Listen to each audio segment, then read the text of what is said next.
right, hey folks, we're going to do some game design today. We're working on Dungeons & Dragons 5th edition. We're translating the newest Arcane Unearthed Arcana UA that was just released this week into the color mana system.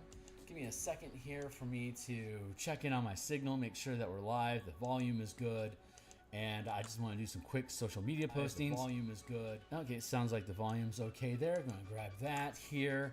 I just need to do some fast updates. It'll only take a moment for me to do that, for us to crack through this stuff and get to work. I've got about an hour at lunch today for me to fire off some work before we're done. And clickety, clickety, clickety, click. Almost done here, so stay on target. And just like 5 more buttons to press. Click, click, click. Click, click. 2 more. 1 more. And we're good to go. Okay, cool. So that's out of the way. Let me knock this down here. Fix my screen real quick. There we go. Okay, so we're going to do some game design. So like, subscribe, bell icons. Here's a bunch of books that I've already created on the DMsGuild, including the color, mana, spell point variant rules for the 2014 rules that we're currently in the process of updating here on stream today. Here is the UA from Forgotten Realms a couple weeks back, and here's the UA from this week for the Arcana the Arcana subclasses. And here is the playtest document that we are using. You can click on that. For you, it's going to be a read-only document, but otherwise, this is the document that I'm building all of the 5e24 updates to the color mana system and subclass systems using the martial power stuff. I should probably list it something other than martial powers, probably like martial powers and color mana. Who knows? Anyway, and other playtest content is free to view. So scrolling past that, we're going to peel into the, let's see, we were looking at Arcane Archer has been resolved. The Arcana domain has been resolved. The monk re-resolved. Hold on, I'll fetch open the monk here for you guys to take a look at, because that's where we left off last night. I'm here Mondays, Tuesdays. I'm gonna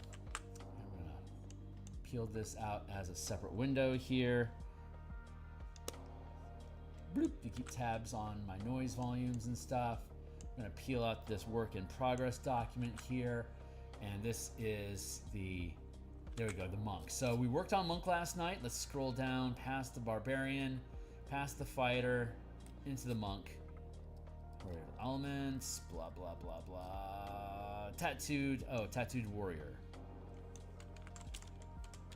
There.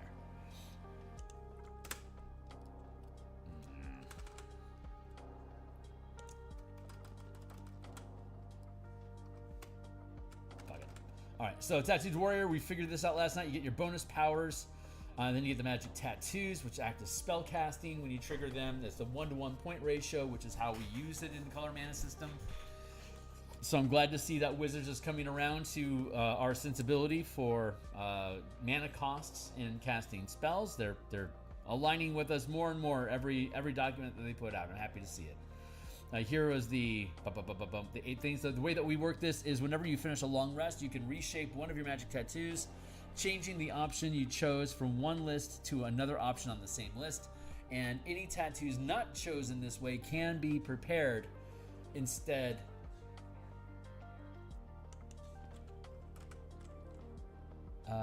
as powers. Can instead be prepared as powers. So the monk gets, just like all the subclass, all the martial characters get with this mana system, they all get 23 powers total, which includes fighting styles, weapon masteries, as well as like disciplines and different meta power feats, like damage types. Many feats that don't grant ability score bonuses count as powers that you can prepare. And when you have a list like this, we saw this first in the Ranger Hunter class that had like a selection, like a tight menu of options that you could pick as a ranger in your subclass. The ones that you didn't pick, you could pick one from each category, and then the ones that you didn't pick, you could pick up as prepared powers when you finish a long rest as well. So you can switch those things around. So as a tattooed monk, if you want to really deck yourself out in Tattooed monks get past the elevated or the graduated subclasses to get into the Forsaken monk traditions. Tattooed warrior, here we go. So you get two of the critters, you get one celestial, you get one nature, and you get one monster tattoo. There's a total of 19 total. The monk gets a total of 23 prepared powers, and 5 of them you get for free with the subclass. That means there's 14 that are open. Plus, you get a list of 10 bonus powers, because all subclasses with this mana system, every subclass gets 10 spells or powers to choose from. Get out of here, AI. No one likes you.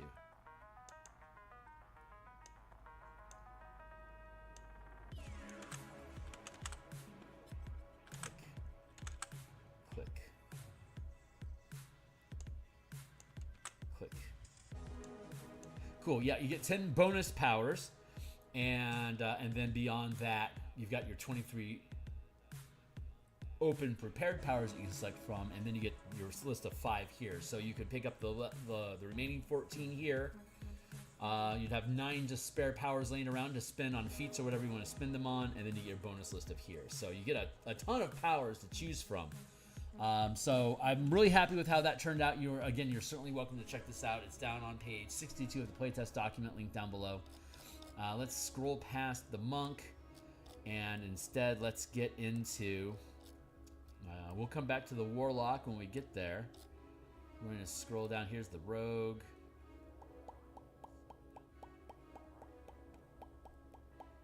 Excellent druid. Here we go. And after druid is Scion, I believe. Yep, we did the Scion UA as well. That was fun to translate. I'd say of all of them, Scion Gisha's the best with the martial power system, because it has a power die of its own that uses with its psionic disciplines that you could also use in tandem with martial disciplines. So scrolling past that, we are now looking at the ancestral sorcery. So we're going to grab this block here, pick this up, and then copy and paste it.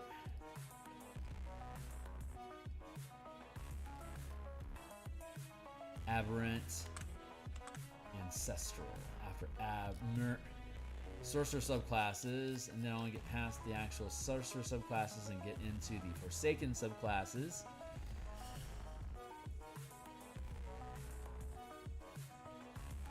There we go. Divine Soul.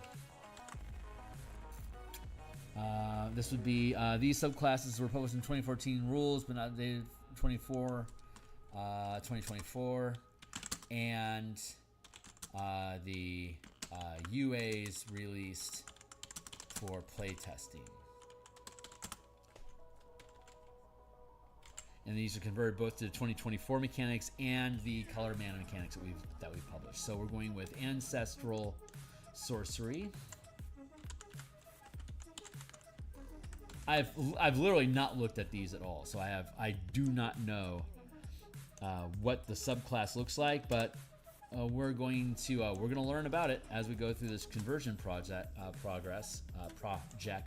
Best way to learn something is to build with it. So let's build.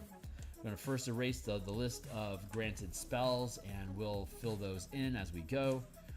We're going to erase this list here, and we're going to erase this here. We're going to erase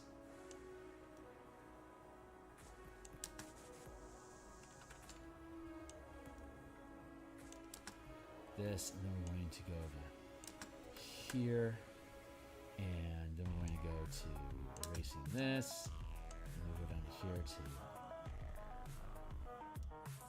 here, and we're just doing a cleanup real quick so we can get started on converting these subclasses into the color mana system. So the sorcerer, again, for those that aren't indoctrinated, the color mana system is a 1-to-1 point ratio. So a first level spell costs 1 point, a 5th level spell costs 5 points, etc. We don't have a separate pool of sorcery points from spell slots. It's all combined into the same mana pool, starting at level 1. So we start with 3 spells as a long rest, as opposed to other classes which start with 2. And then we get our meta magics at 2nd level.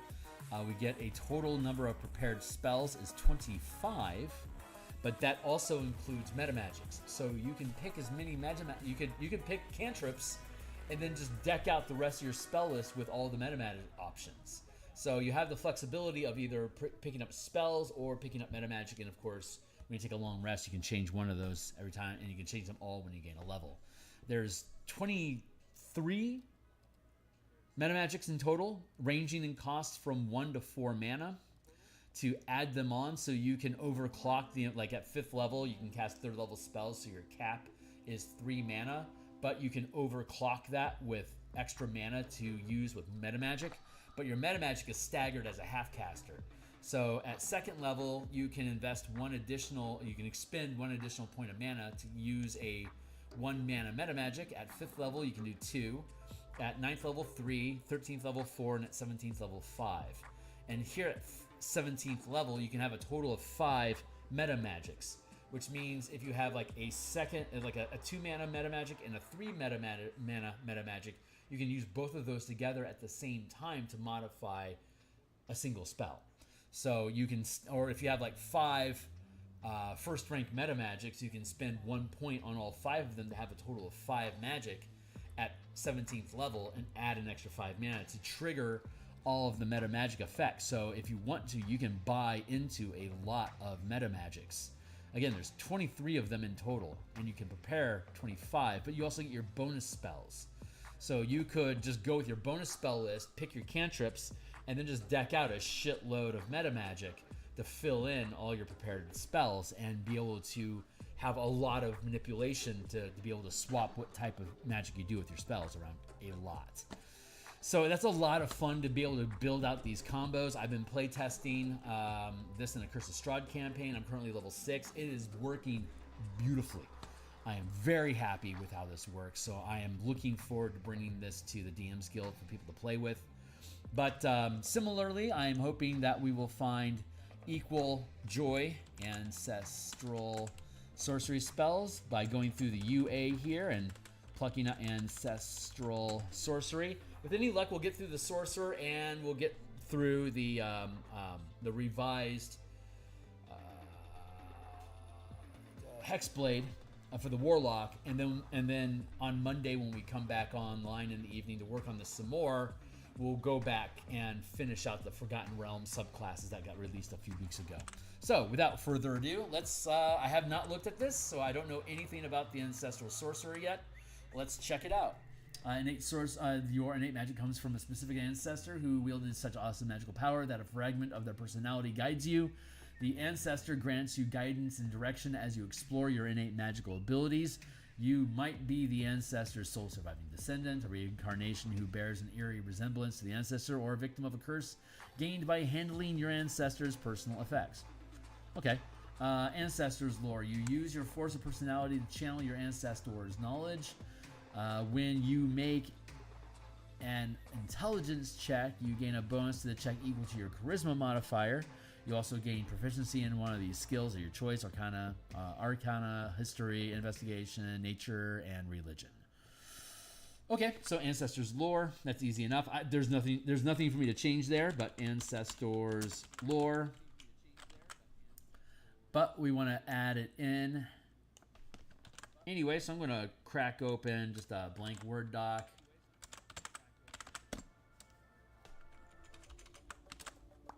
Use the force of personality to channel 10. When you make an intelligence check, you can gain a bonus to the check equal to your charisma modifier, +1. And you also, boop. You also gain proficiency in one of these skills of your choice: Arcana, History, Investigation, Nature, and Religion. Okay, let's look at our spell selection. Command, Guidance.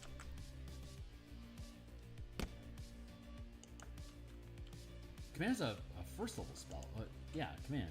D&D Beyond.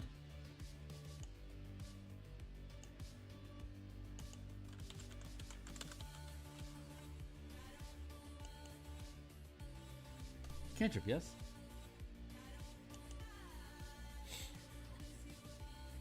Yeah. Guidance. hand.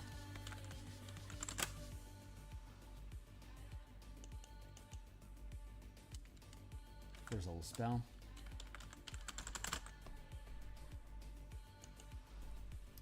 One, two, three, four. Locate object and protection from evil and good. Locate object, protection from evil and good. Magic circle, spirit guardians.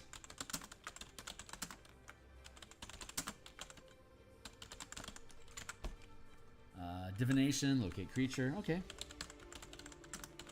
Locate creature. Interesting spell selection.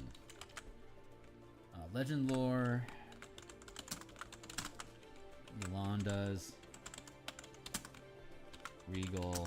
Presence. PR. Presence. What else you got? What you got? What you got? Visage of the ancestors. Choose from an ancestor's choose the form your ancestor takes, which might resemble the ancestor in life or a symbolic creature. While your innate sorcery feature is active, this form appears in a spectral haze around you, and you have advantage on any ability checks that you make as part of the influence action. Oh, that's fun. Visage of the ancestor.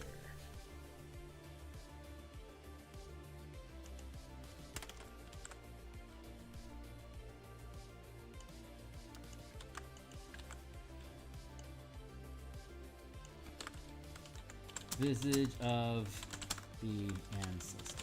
Easy enough. Choose the form your ancestor takes.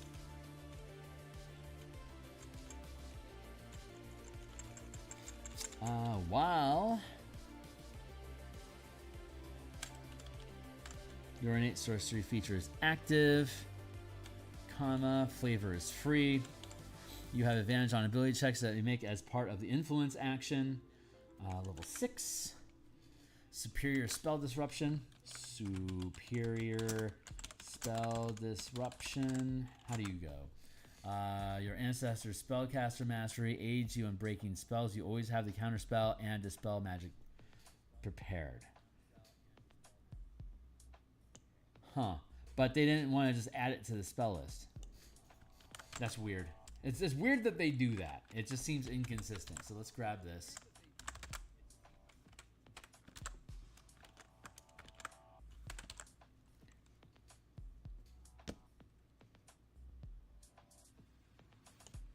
So we get 12 bonus spells instead of 10.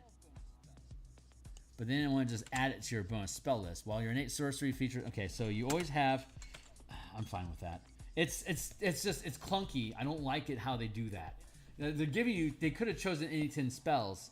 And so they gave us Magic Circle and Spirit Guardians. And then they also give us Dispel Magic and Counterspell. I don't quite understand why that works that way. But there it is. While your innate sorcery feature is active, you can cast each spell without expending a spell slot. If you cast Counterspell this way, the target has disadvantage on its Constitution's saving throw. If you cast Dispel Magic in this way, you have advantage on the ability check to end ongoing spells. Once you cast either spell without a spell slot, you must finish a long rest before you can cast the spell in this way again. No. So, let's see. You always have Counterspell and Dispel Magic prepared while your innate sorcery factor feature is active. You can cast each spell while your innate sorcery feature is active. When you cast, when you cast Counterspell in this way, the target has disadvantage on its Constitution saving throw. When you... Let's do it like this. When you cast Counterspell, while your innate sorcery feature is active,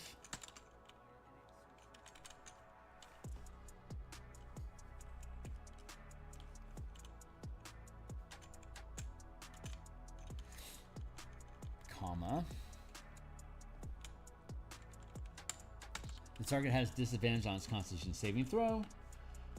When you cast Dispel Magic while your innate sorcery feature is active, you have advantage on the ability checks to end ongoing spells, period.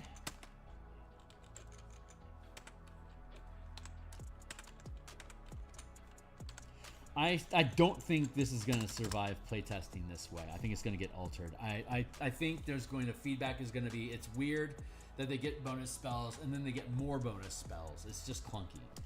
So once you cast either spell without a spell slot, we were getting rid of, because we're using mana and a sorcerer has 100 mana by 20th level, you don't need to give them free spell slots. They're doing this to create a measure where it's when you cast the spell while your innate sorcery is active, you get this kicker effect, but you only get it once. Once you cast either spell without a spell slot, you must finish a long rest before you can cast the spell this way again. So instead what we do is, let's see.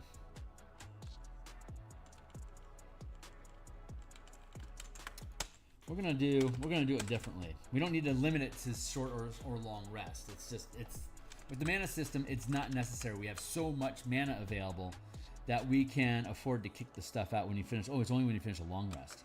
Okay, so you always have counterspell active. When you cast counterspell while your innate sorcery factor is active, as a unique meta magic, you can expend 2 mana to cause the target to have disadvantage on its Constitution saving throw. When you cast Dispel Magic while your innate sorcery feature is active, as a unique meta magic, you have advantage. As a unique meta magic, you can expend 2 mana to gain advantage on your ability check to end ongoing spells. There you go. Let's check this against our meta magic list.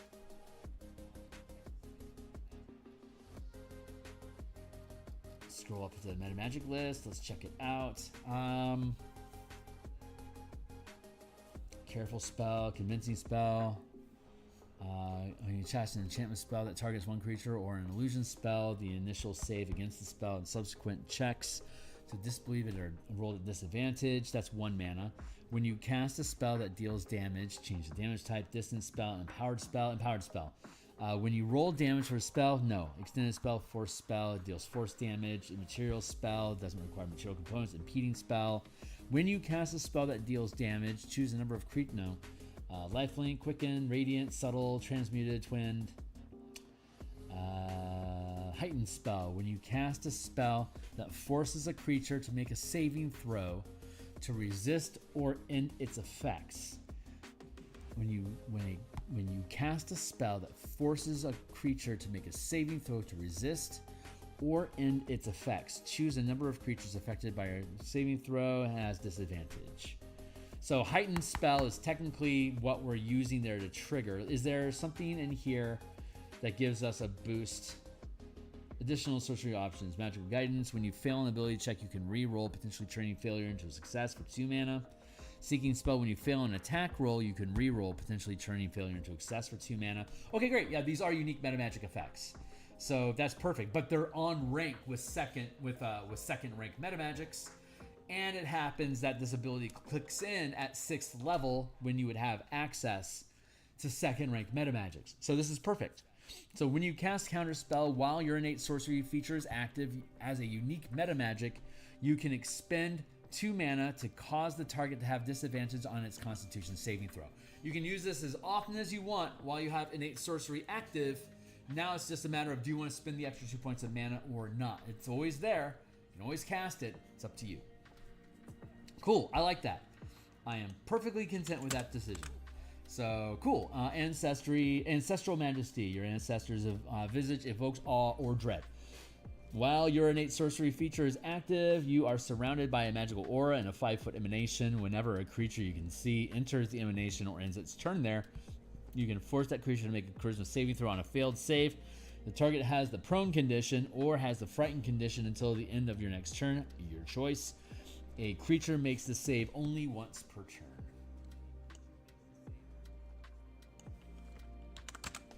That's pretty cool.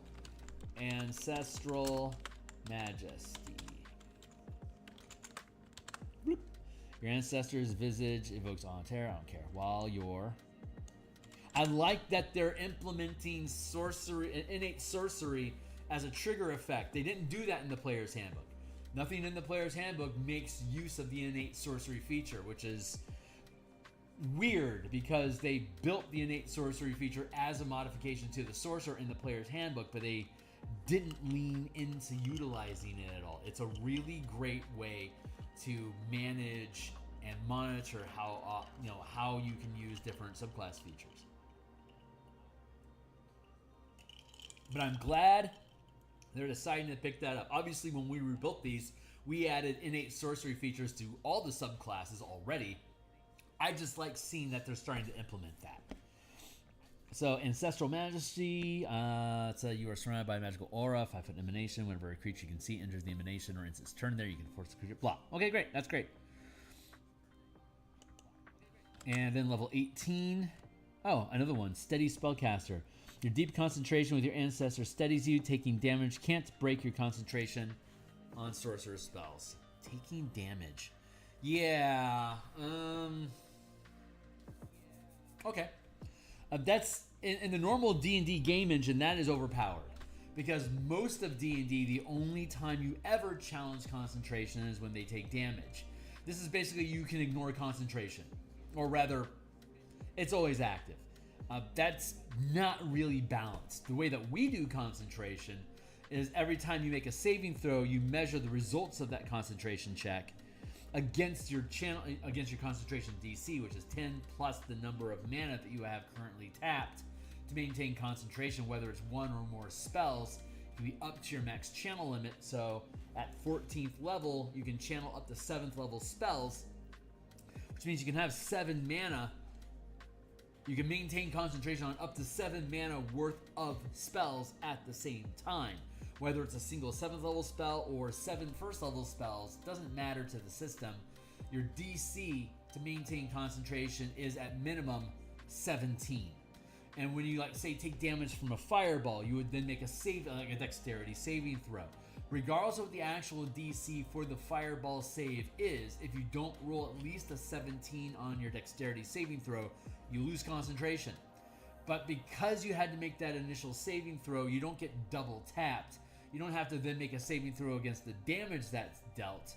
You already made a save against the spell. Now you're either going to take a lot of damage or half damage, your choice. But you've already weighted against this. The only time, so when you're doing a fireball spell, you wouldn't be making a concentration check against the damage that you take. You'd be making a concentration check against saving against the spell. If you got, say, hit with a hammer that did 16 points of damage, you would then have to make a Constitution saving throw. The DC would either be half the damage or your concentration DC. And in this example of a 17, like a 7th level spell being concentrated on, the DC is now 17. So even though that hammer only has a DC 10, because half of 16 damage is 8, you would only have to worry about making a DC of 8 saving throw on your Constitution save. But since you're maintaining a 7th level spell, the Constitution saving throw is actually 17, which is really, really high. So I actually like this feature.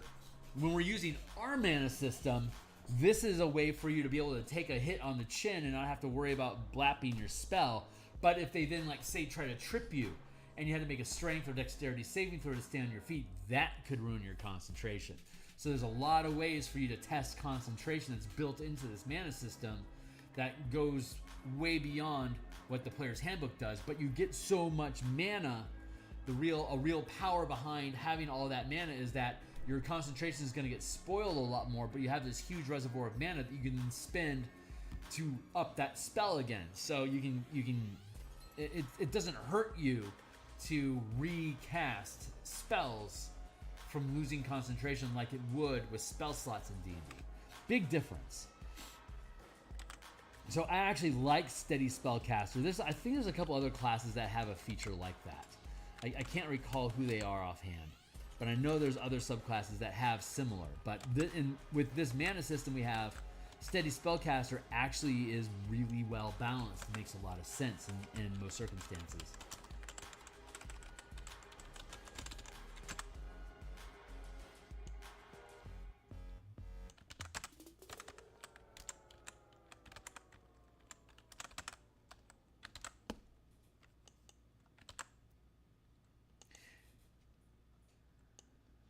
There we go. Taking damage can't break your concentration on sorcerer spells. Whoop, there you go. Pretty freaking sweet. And then 18. I really like that a lot. Ancestor's Ward.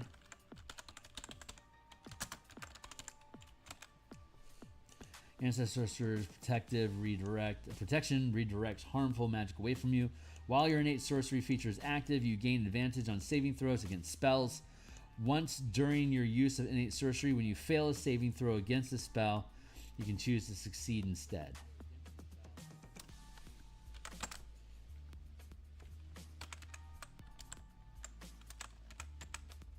Love it.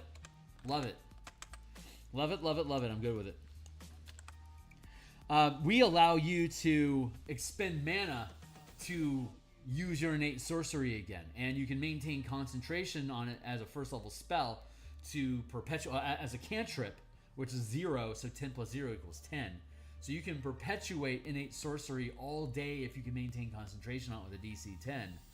But as this once per innate sorcery usage, that is encouraging to pop points of mana to just keep upping it again. So I really like that. While your innate sorcery feature is active, you gain advantage on saving throws against spells.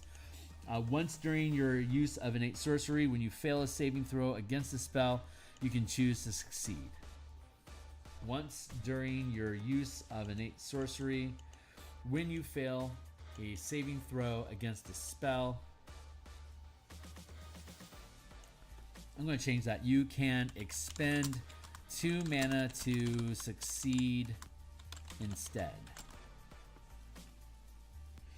While your innate sorcery feature is active, you gain advantage on saving throws against spells. Once during your use of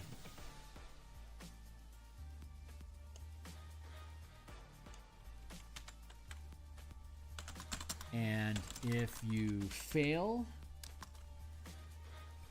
you can expend 2 mana to succeed instead. To succeed the save, though this may cause concentration, though this may disrupt though the roll still determines if you lose concentration or not. Yeah, that's fair. Because you're going to make the saving throw to determine if you maintain concentration or not. But if you fail the save, you don't necessarily, like I just mentioned, like you don't necessarily fail concentration if you fail the save. You're going to make the saving throw, and you're either going to succeed the save or not, and then you're either going to roll high enough to maintain concentration or you won't. So with this, it's if you fail the concentration, if you failed the saving throw, you could spend 2 mana to succeed, but you could still lose concentration because of the result of the die roll, which is a fun 1, 2, 3, 1, 2, 3, which is a fun mid space. I guess that's the right word. And I am not concerned about the schools of magic, because the color mana system replaces the schools of magic with the 5 colors instead: white, blue, black, red, green. But I am interested in the Hexblade, so let's go back up to the Hexblade. Druid, Cleric, Bard, Artificer.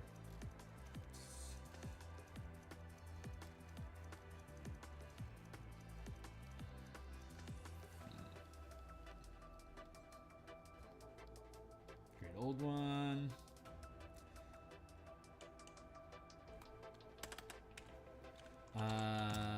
These are the subclasses that were in 2014 books from WOTC that did not graduate into the 2024 PHB and newly proposed UA for playtesting. They're all updated for use with the 2024 rules and color mana. There.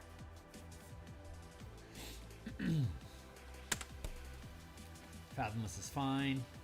Let's go back and look at the Genie Patron's fine. GH Hexblade should be net. There it is, Hexblade. Cool, Hexblade. So how are we looking here, buddy? First off, let's look at our spells. Arcane Vigor.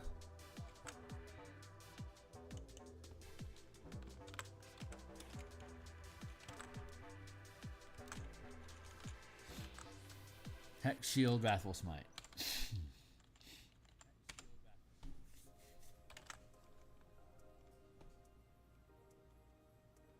1, 2, 3, 4.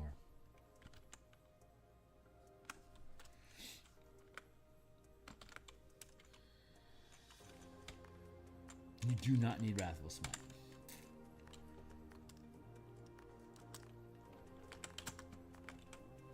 Arcane Vigor. Arcane Vigor is second level, isn't it? Hex, Magic Weapon. Bestow Curse, Conjure Barrage. Freedom of Movement, Staggering Smite. Animate Objects, Steel Wind Strike. Okay. Let's look at Hexblade's Curse.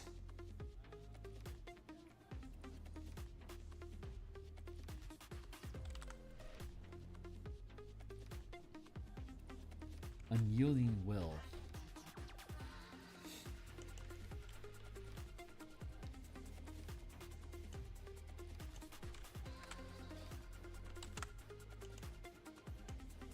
Let's scrap all that. And then copy, paste, copy, pasta. Hexblade's spells, Hexblade's Curse, Unyielding Will. Okay. Hexblade's Curse, Unyielding Will.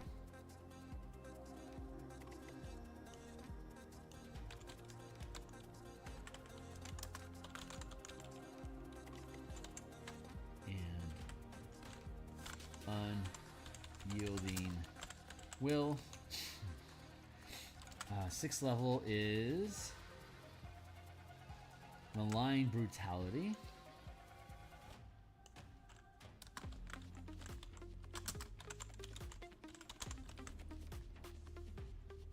Armor of Hexes.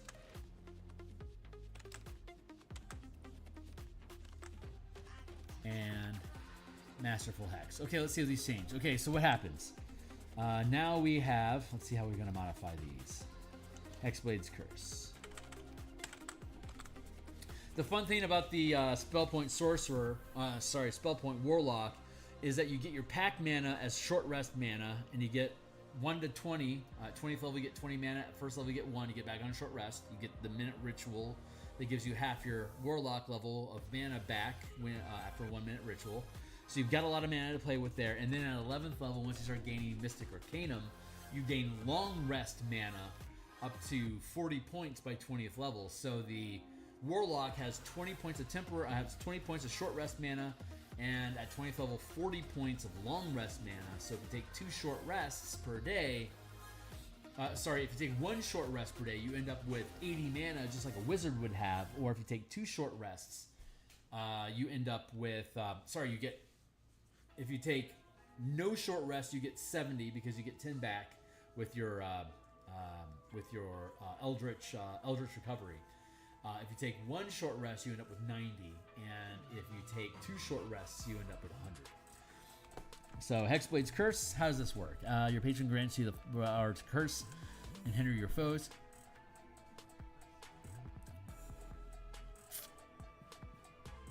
As a bonus action, choose a creature you can see within 30 feet of yourself. The target is cursed for 1 minute, during which you gain the benefits below. The curse ends early if you use this feature again, if you dismiss it, or die. You can use this feature a number of times equal to your charisma modifier, and you regain all expended uses when you finish a long rest. When you cast a spell using a spell slot that curses a target, you can use your Hexblade's Curse as part of casting that spell instead of taking a bonus action. When you do so, the target of the spell is the target of your Hexblade's Curse, and your Hexblade's Curse's duration is either 1 minute or the spell's duration, whichever is longer. Hey Ryan, does any of your stuff get put into VTT systems? Not really.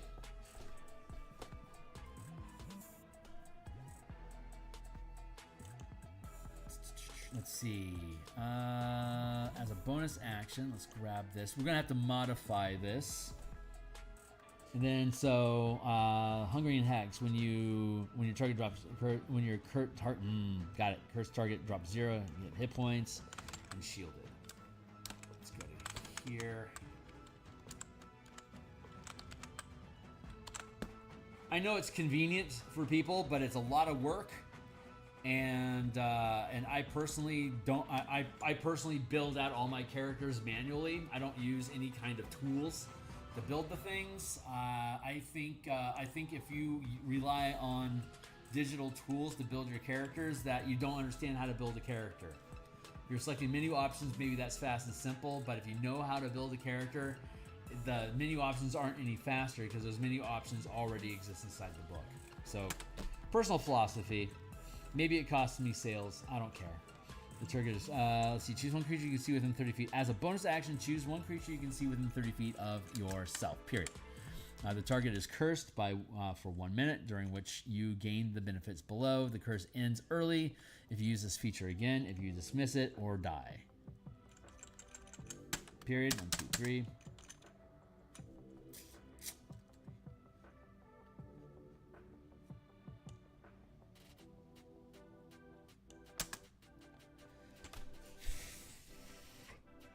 Let's see, no action required or die. You can use this feature. Welcome back, by the way. Good to see you, my man. You can use this feature a number of times equal to your charisma modifier, minimum of once. And you can regain all expended uses when you finish a long rest. And when you cast a spell using a spell slot that curses a target, you can use your Hexblade's Curse as part of casting that spell instead of taking a bonus action. We're going to leave the charisma modifier in there for now. I'm good with that. And you regain all expended uses when you finish a long rest. Or expend 1 mana. No action required. When you cast a spell, when you expend mana to cast a spell that curses a target, you can use your Hexblade's Curse as part of casting that spell instead of taking a bonus action. When you do so, the target of the spell is the target of the Hexblade's Curse, and the Hexblade's Curse duration is either 1 minute or the spell's duration, whichever is longer. That makes sense. Yeah, this all makes sense. Okay, cool. So don't need to modify it too much. I'm happy with that decision. Most things in my system, if they have a set duration, it's typically 1 minute. Like all the martial powers, like all the strike powers last a minute unless you're able to save out of it sooner. Yeah. Oops. A Curse's Shield. When you aren't wearing armor or wielding a shield within 10 feet of the target cursed by your hex. You know what? That's really dumb.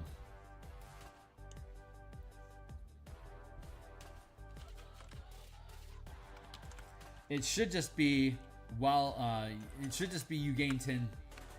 You gain a +2 bonus to AC while you are within 10 feet of the target cursed by your Hexblade's curse. You gain a +2 bonus to AC while you can see the target cursed by your Hexblade's curse. There. That's a lot easier. That 10 feet range means it's just another degree of scrutiny that the players and the DM can forget about. As long as your cursed target is visible, you get the +2 bonus. It doesn't need to have caveats beyond that, and you don't have to have the limitation of not wearing armor and a shield. Fuck you. That sucks. A warlock can wear light armor. Give them the ability to use that. You're not helping them. Their armor class is already dump stat, and they're already going to be something that's supposed to be engaging in combat. So this is going to allow them to hang a little bit better as that effectively gives them medium armor. So actually, you know what? Let's double check that real quick.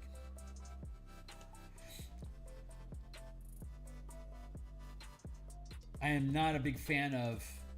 I don't like that caveat language about whether they're armored or not, unless they have an armor limitation. See, they get light armor, so they desperately need armor class anyway. Taking away their light armor isn't helping them. They're already behind the gun. While the target curse drops to 0 hit points, you gain hit points equal to D8. When the target cursed by your Hexblade's curse drops to 0 hit points, you regain hit points equal to D8 plus your charisma modifier. Yeah, I'm okay with that. Yeah, because you're killing them, you're gonna have to make another use of it. So that's actually pretty limited, and that D8 plus Ka modifier is half what you would get for spending 1 mana on a Cure Light Wound spell, or just Cure Wound spell. 1 mana is 2d8 plus stat modifier now off of a cleric. This is less efficient than that. We can gain infinite uses of it as long as we have mana to expend. You get your charisma bonus, obviously, and long rest back. So that's a stack. But yeah, I think that's a little bit more balanced. And now let's look at Unyielding Will. What is that all about? When you succeed a saving throw to maintain concentration, each creature of your choice... Ooh. Once you use this benefit, you can't do so again until you start your next turn. In addition...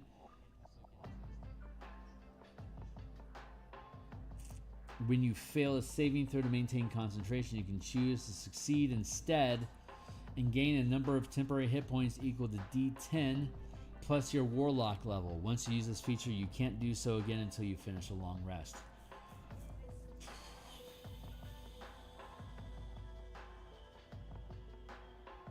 When you fail a saving throw to maintain concentration, you can choose to succeed instead. Again, the way that the mana system works is if I'm maintaining a 3rd level spell, my concentration DC is 13. Every time I make a saving throw, regardless of what stat, I have to roll at least a 13 or I lose concentration, even if I succeed the saving throw. The only time I'm making a Constitution saving throw, in addition, when you fail a saving throw to maintain concentration, you can choose to succeed instead. Let's see. When you succeed on a saving throw to maintain concentration, each creature of your choice in a 10-foot emanation originating from you takes 2d6 necrotic damage. Once you use this feature, you can't do so again until the start of your next turn. In addition, when you fail a saving throw to maintain concentration, you can choose to succeed instead, and you can only use it once. So it's only once per long rest. I like giving mana values for succeeding these things, but 3rd level, you don't have a very high cap. You only have 3 mana. Let's see. Okay, yeah, we're gonna charge you 2 for it. So this is gonna be okay. I like it. It's gonna be expensive to use until you get the higher levels, and once you get to those higher levels, you're gonna be able to spam it a lot, but it's gonna cost you high level spell slots or high level mana opportunities. When you succeed on a saving throw to maintain concentration, each creature of your choice in a 10-foot emanation region around you takes 2d6 necrotic damage. Once you use this benefit, you can't do so again until the start of your next turn, period. In addition, when you fail a saving throw to maintain concentration, you can choose to succeed instead and gain a number of temporary hit points equal to d10 plus your Warlock level. Once you use this feature, you can't do so again until you finish a long rest or expend 2 mana. No action required. When you fail a saving throw,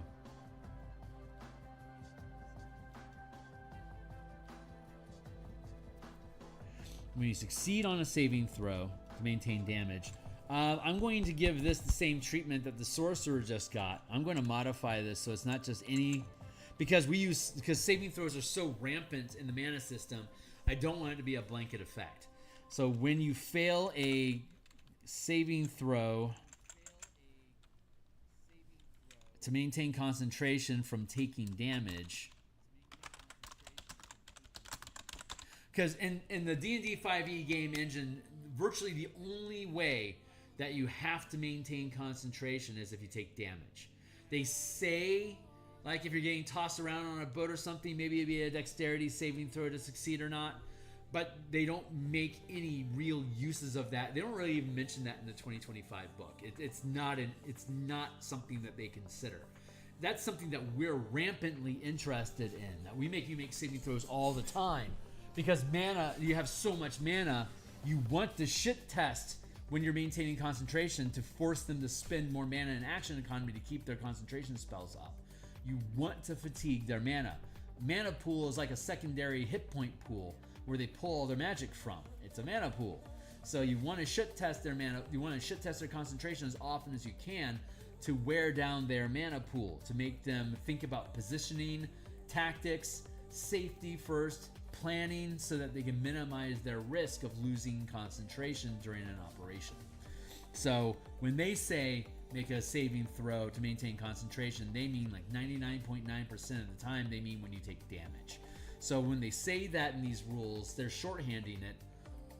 We want to actually pay specific attention to that. So when you succeed a saving throw to maintain concentration from taking damage, because that's the only time it would be really relevant for you to deal damage to the people around you. And if you're just making a casual, an intelligence saving throw to not fall asleep while reading a book, then that would be a constitution. That would be an intelligence saving throw to test your concentration, but it wouldn't make any sense for you to gain hit points because you're reading a book. You're not in combat. You don't need temporary hit points because you're reading a book, but you do need temporary hit points in combat. And typically the only time you're taking damage in combat, it would help for you to be able to create hit points or to deal damage to creatures around you. So changing that language and allowing you to have more uses of it allows you to expend your mana during combat, which is when you should be using it. So that's some of the logistics that go beyond that. And then we want to look at malign brutality. Your patron's might furthers your bloodthirst, granting you gain the following features.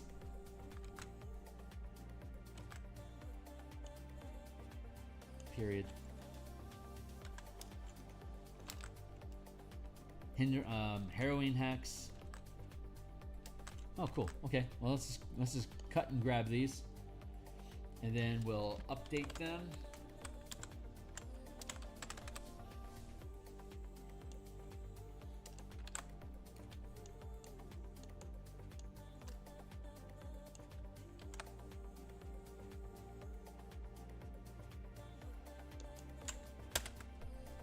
Hindering curse.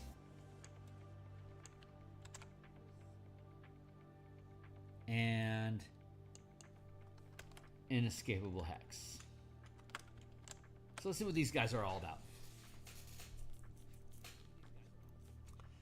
After you cast a level 1+ spell that has a casting time of an action, you can make one attack with a weapon as a bonus attack. Okay, I'm cool with that. After you cast After you cast a spell,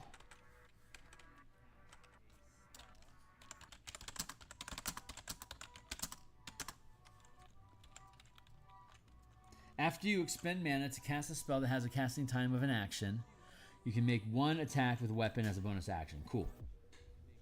Hindering Curse. When you hit the target cursed by your Hexblade's curse with an attack roll, the target has disadvantages on the next saving throw it makes before the start of your next turn. I like that. That's great.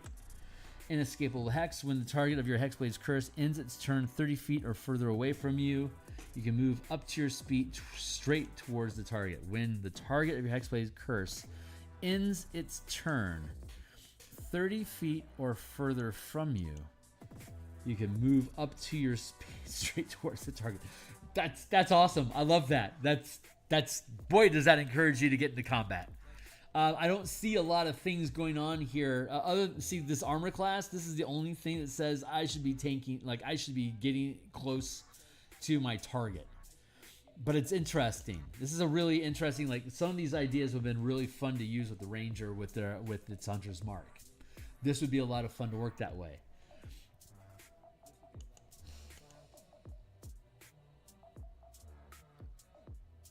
As a bonus action, choose one creature you can see within 30 feet of yourself. The target is cursed for 1 minute, during which you gain the benefits below. The curse ends early if you use this feature again, if you dismiss it, or die.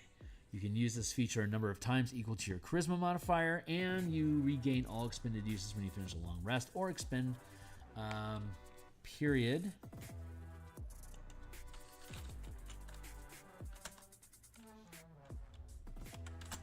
You can regain 1 use by expending 1 mana, no action required.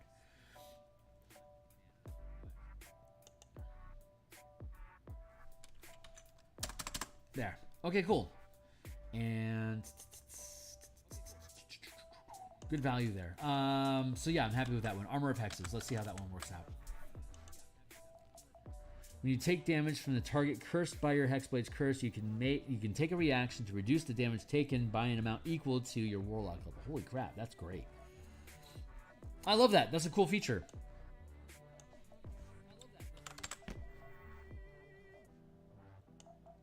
I wouldn't call it armor. But okay, whatever. When you take damage from the target cursed by your Hexblade's curse, you can take a reaction to reduce the damage taken by an amount. The damage taken. That's actually very particular language. By the damage taken, because like if you were to multi-class in with a rogue, for instance, and then used say uncanny dodge to reduce the damage to half, the damage that you actually take is half. So like if I take 30 points, like if a rogue gets hit for 30 points of damage and then you use Uncanny Dodge to reduce it to 15, and you're also a 10th level Warlock, you would then reduce the damage to 5. That's actually really useful. Oh my god, that's really useful. That's if you were to use my Spelljammer combat and exploration system, this would actually be incredibly useful for a pilot. Because the way that the mechanics, the way that combat works with the Spelljammer document that I built, and that's linked down below for people to look at, is your ship takes damage and the pilot can take damage for the ship. So the ship has damage reduction. So like say you have heavy armor on your vessel, it's going to reduce damage by 20 points. So like if a trebuchet comes in and hits you for say 40 points of damage, and you are and you have metal plating on your ship, that's going to reduce the damage by 20 off the cuff. So that means that there's 20 damage left. You could choose to you could let the ship take 20 points of damage if you wanted, or you as the pilot could choose to take all of the damage from your hit points instead, leaving your ship undamaged. So you then take 20 points of damage. You would then be able to use, in this example, Armor of Hexes if you made that enemy ship the target of your curse. When you got hit by that trebuchet and you take the 20 points of damage for your ship, you would then be able to reduce that another 10 points. So of the 40 points that came in from the trebuchet, you're only going to take 10 points of it. That's not bad. That's really useful. I love that Spelljammer system. It's so aggressive. I love it. Armor of Hexes, and then we have the power of your Hexblade increases, granting you the following benefits.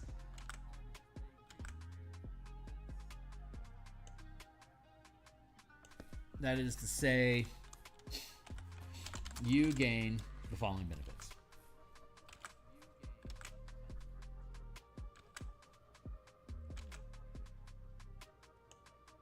I'm just going to copy pasta this real quick.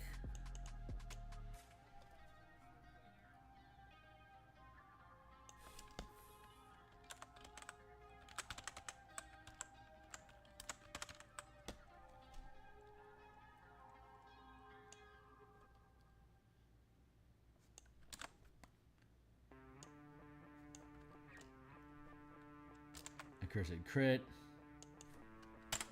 Explosive Hex, and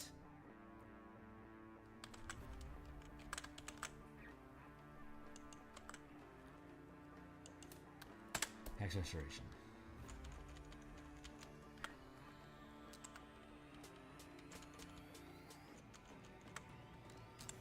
Accursed Crit is any attack roll you make against a target cursed by your Hexblade's curse scores a critical hit on a roll of 19 or 20 on the 2020.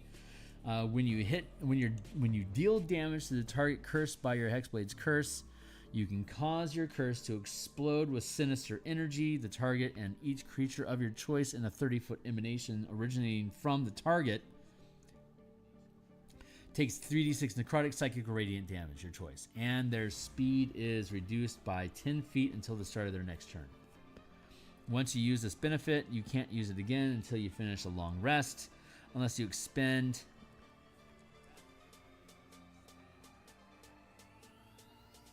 14th level. Would be 4 mana. Until you finish a long rest, or expend 4 mana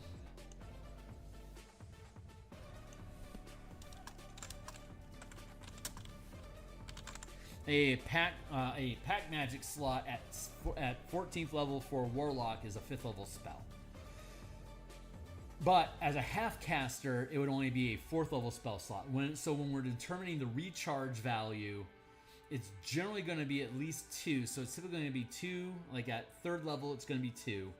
At, say, 6th level, it's going to be 2 or 3. At 10th to 14th level, it's going to be 3 or 4. And then at level 17, it's going to be 4 or 5. It's just a vibe check.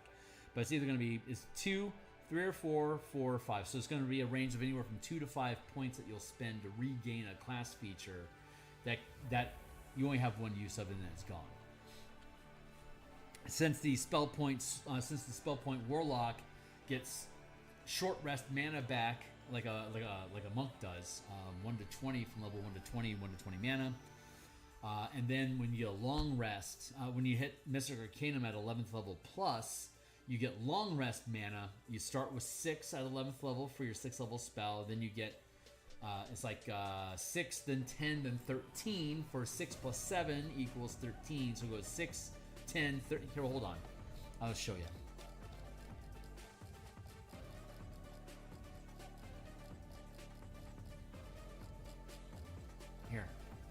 Here's your Mystic Arcanum progression. That's right, 6 plus 3, 6, 9, 13, 17, 21, 25, 30, 34, 37, 40.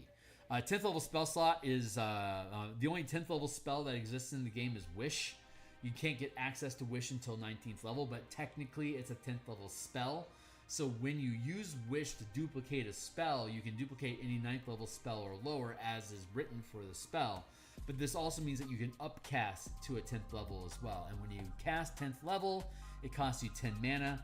At 20th level, you have a total of 40 mana. 6 plus 7 plus 8 plus 9 is 30, plus the 10th level spell slot is 40. So by the time you get to the 20th level, it's 40 long rest mana. You can spend long rest mana to cast packed magic spells up to 5th level, but the packed mana that you get can only be spent on packed magic up to level 5.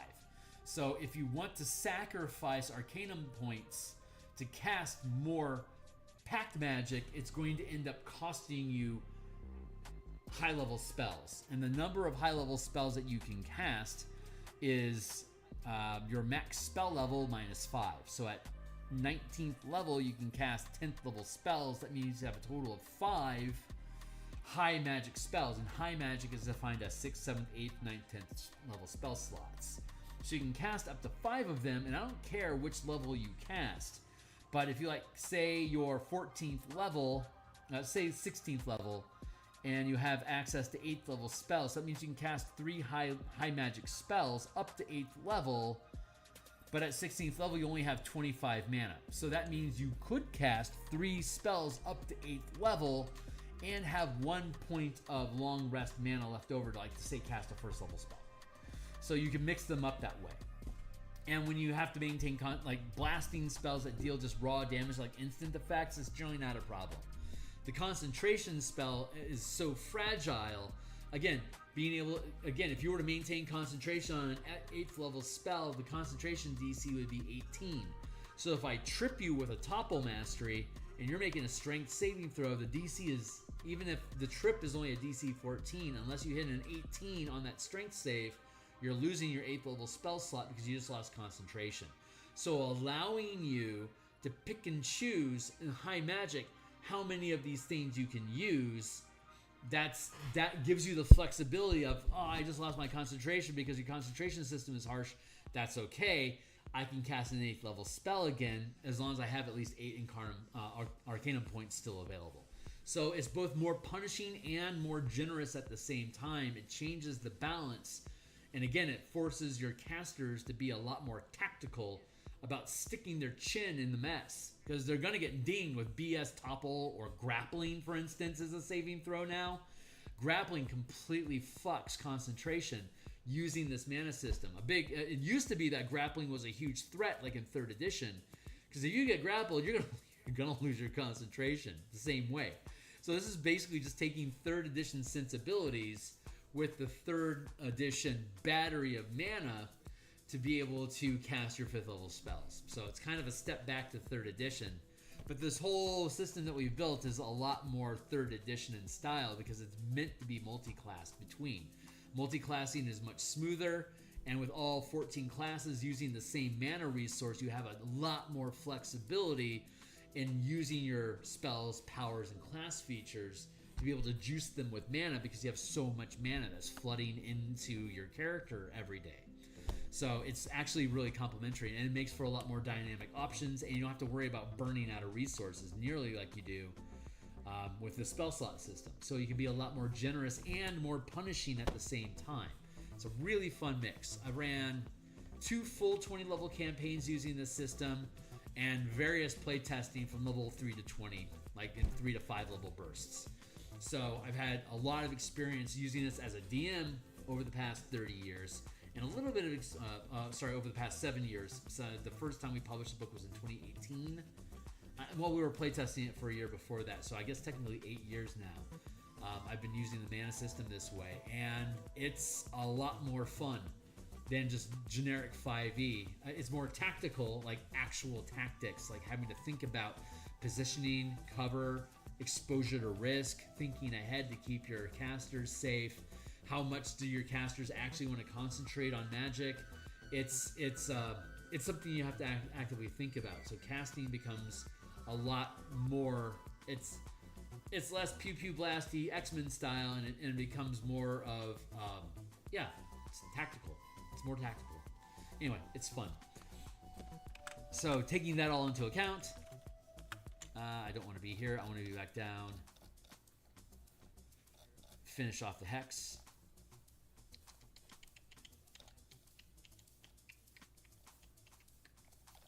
Here we go. Hexblade 14. And just about... Yeah. just about done for the day. We're gonna finish this off, and then I'm gonna bounce for the day. Looking at the last one. Yeah, 4 mana. You gain 1 expanded use of Hexblade's Curse when you finish a short rest, or use Magical Cunning feature. I like that. I have no reason to change that. That's perfectly fine. Cool. So that is the Hexblade. It's not very bladey. There's nothing bladey about it anymore. It's not really well named. But that's okay. Who cares? So, Staggering Smite, sure. Yeah, there you go. That's it for now, guys. I'm going to bounce out of here. I'm going to be back. So we've finished. As far as I'm concerned, I don't worry about the. I'm not worrying about the wizard subclass alterations, conjurer, enchanter, necromancer, stuff like that. Maybe we'll look at it at a later date.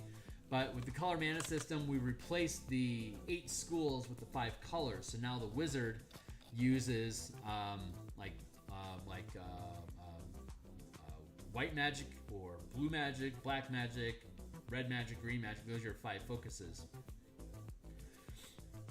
And we have all those in the wizard as well. So I'm not too concerned right now about converting conjurer, necromancer, and stuff like this, because these aren't schools that we worry about in 5th edition anymore.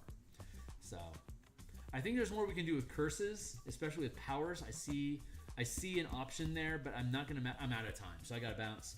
I'm out for the weekend. This is my last for until Monday morning. We'll be back to continue our Eberron paintings, and then Monday night we'll get back into the Forgotten Realm Ultima Unearthed Arcana, and we're gonna finish this off. We still have a few subclasses to suss out, like the Spellfire Sorcery we need to complete, and we need to look at the Blade Singer again. Those are the 2 subclasses that we need to finish on Monday night.